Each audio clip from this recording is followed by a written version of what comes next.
اعوذ باللہ من الشیطان الرجیم بسم اللہ الرحمن الرحیم السلام علیکم ورحمۃ اللہ وبرکاتہ۔ تعلم القرآن یعنی قرآن سیکھیے نامی اس قرآنی چینل کی جانب سے آپ تمام ناظرین کو خوش آمدید۔ تجوید القرآن کورس کی اس کلاس میں مبتدئین قرآن کے لیے مدات سے متعلق سبق پیش خدمت ہے۔ محترم و مکرم شائقین و عاشقین قرآن، بلا شبہ مد کے موضوع کو تجوید القرآن کا ایک اہم اور دلچسپ موضوع سمجھا جاتا ہے۔ عربی زبان کا یہ لفظ مد کو اگر بطور فعل لیا جائے تو پھیلنا، پھیلانا، کھینچنا، لمبا کرنا وغیرہ اس کے معنی بنتے ہیں، جبکہ بطور اسم اس کے معنی ہوں گے کھچاؤ، کشش، پھیلاؤ، طول یعنی لمبائی وغیرہ، اور اس کا صیغہ جمع ہوگا مدات۔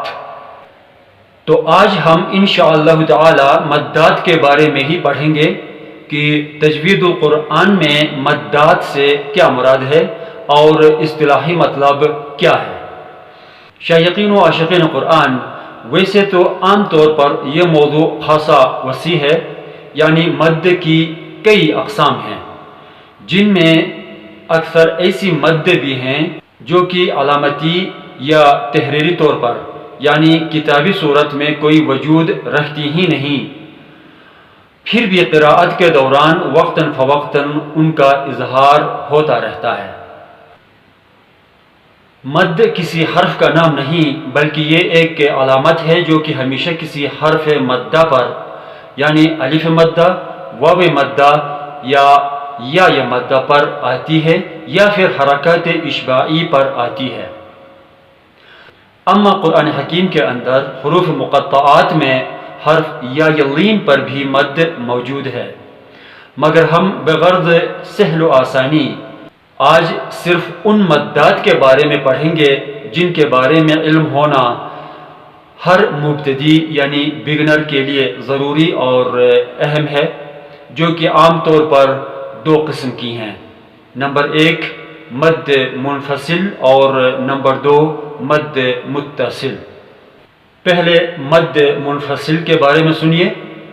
اس مد کو عام بولی میں چھوٹی مد بھی کہہ سکتے ہیں، جیسا کہ قبل ذکر ہوا کہ مد کے معنی کھینچنے کے ہیں اور اس کی علامت ہمیشہ حروف مدہ پر یا حرکات اشباعی پر آیا کرتی ہے۔ پس جس حرف مدہ پر یا جس حرکت اشباعی پر مد منفصل ہو، اس کی آواز کو 2 گنا سے 3 گنا تک کھینچا جائے گا۔ مثالیں دیکھیے، یا اللہ آمنوا انتم ارحمنی انک یستحیی ان انہ ایای علی آل محمد وغیرہ۔ آپ اچھی طرح سمجھ لیجئے تاکہ کہیں پر اگر مد شکلی اور تحریری طور پر لکھی گئی نہ بھی ہو، مگر سبب کی موجودگی پر آپ خود بھی وہاں پر مد کر سکیں۔ سو غور سے سن لیجئے کہ چھوٹی مد یعنی مد منفصل ہمیشہ کسی لفظ کے آخر میں موجود حرف مدہ یا حرکت اشباعی پر ہی ہوگی، جو کہ بطور صامت یعنی ایز دا سائلنٹ نہ ہو، جیسے ربی ارحمنی کہنے کی بجائے یا یہ مدہ کو حذف کر کے رب ارحمنی کہنا ہوگا، اور حمزہ کو محض حمزہ وصلی تک محدود رکھا جائے گا۔ یہاں سمجھنے میں اگر آپ کو دقت پیش آ رہی ہے تو آپ پریشان مت ہوئیے، آپ اس قرآنی چینل سے منسلک رہیں۔ آنے والے دنوں میں ایک اور خصوصی ویڈیو اسی ٹاپک پر ہی ہم انشاءاللہ پیش کرنے والے ہیں۔ الغرض لفظ کا آخری حرف کوئی حرف مدہ ہو یا پھر حرکات اشباعی یعنی کھڑی حرکات کے ذریعے حروف مدہ ہی کی آواز ادا ہو رہی ہو، تو ایسے میں حرف مدہ پر یا اس حرکت اشباعی پر مد منفصل آئے گی۔ حرکات ثلاثہ اور حرکات اشباعی سے متعلق ویڈیو ڈسکرپشن میں پہلے سے ہی موجود ہے، ملاحظہ ہو۔ سوال ہے کہ کیا ہر لفظ کا آخری حرف کوئی حرف مدہ یا کوئی حرکت اشباعی ہو تو اس پر مد منفصل ہی آئے گی؟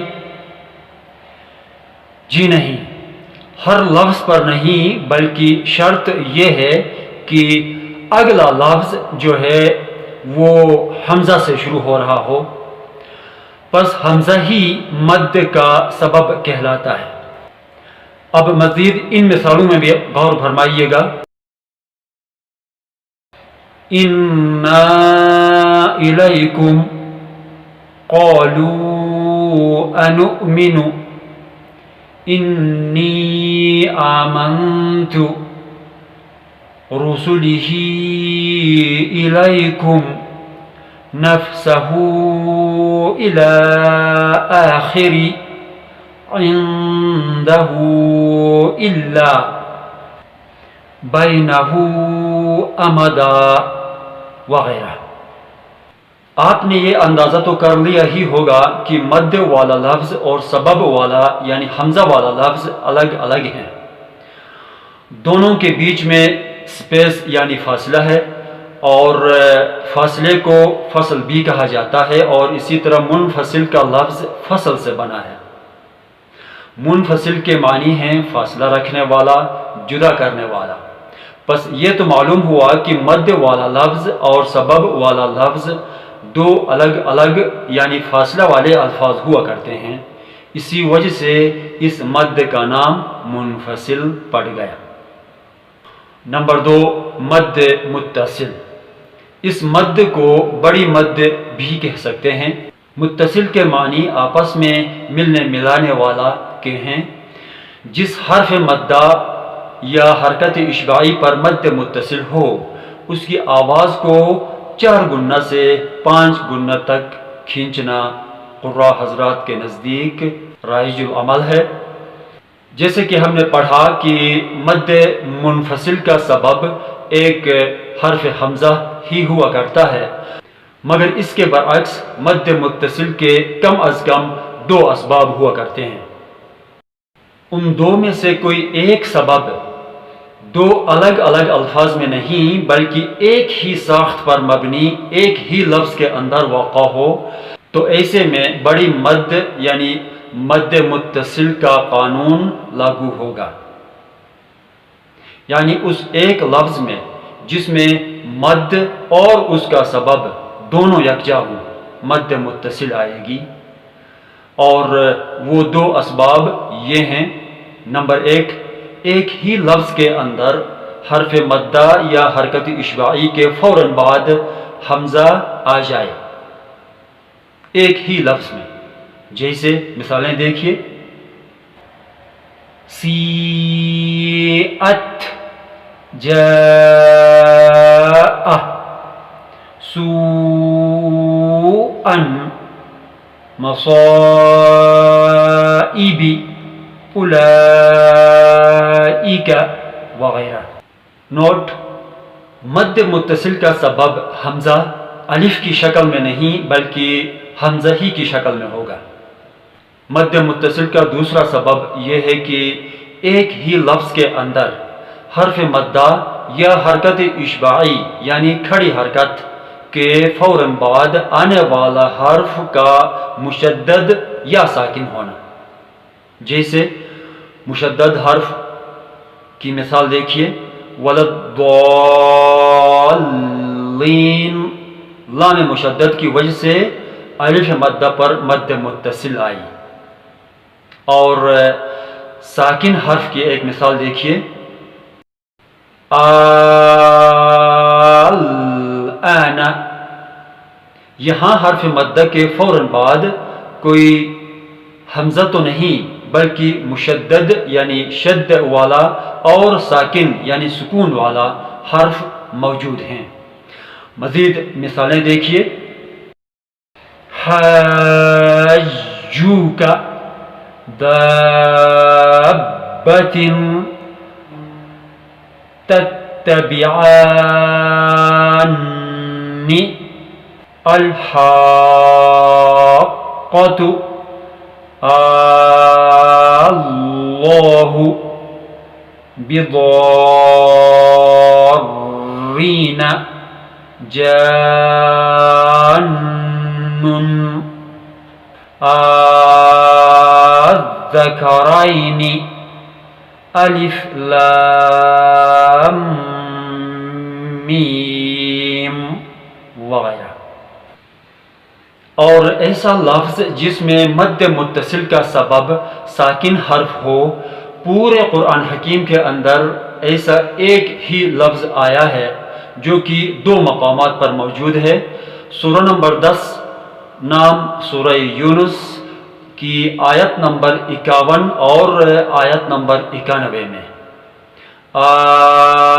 الآن، یا پھر املا یوں بھی ہو سکتی ہے الآن، دونوں پڑھنے میں ایک جیسے ہیں، البتہ لکھنے میں یعنی املا میں تھوڑا سا فرق ہو سکتا ہے۔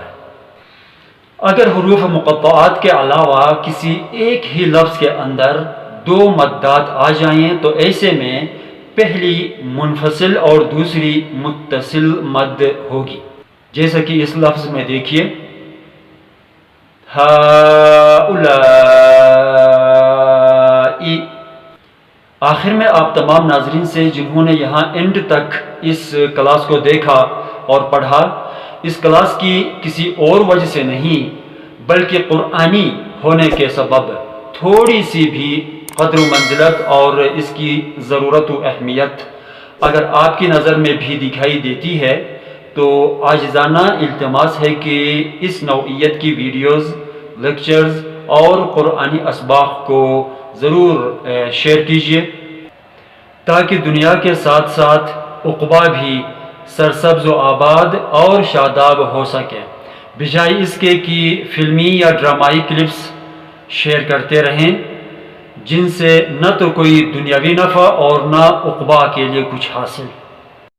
بندہ حقیر آپ کی لائکس اور کمنٹس سے بڑھ کر آپ کے شیئرز کا زیادہ حریص ہے، لہٰذا یہ حسرت ہمیشہ تنگ کرتی ہے کہ یہ ویڈیو تو بہت ہی کم ضرورت مند شائقین اور علمی تشنگان تک پہنچ سکی۔ سو براہ کرم ضرور شیئر کیجئے، پھیلائیے اور اجر پائیے۔ والسلام علیکم ورحمۃ اللہ وبرکاتہ، وفی امان اللہ۔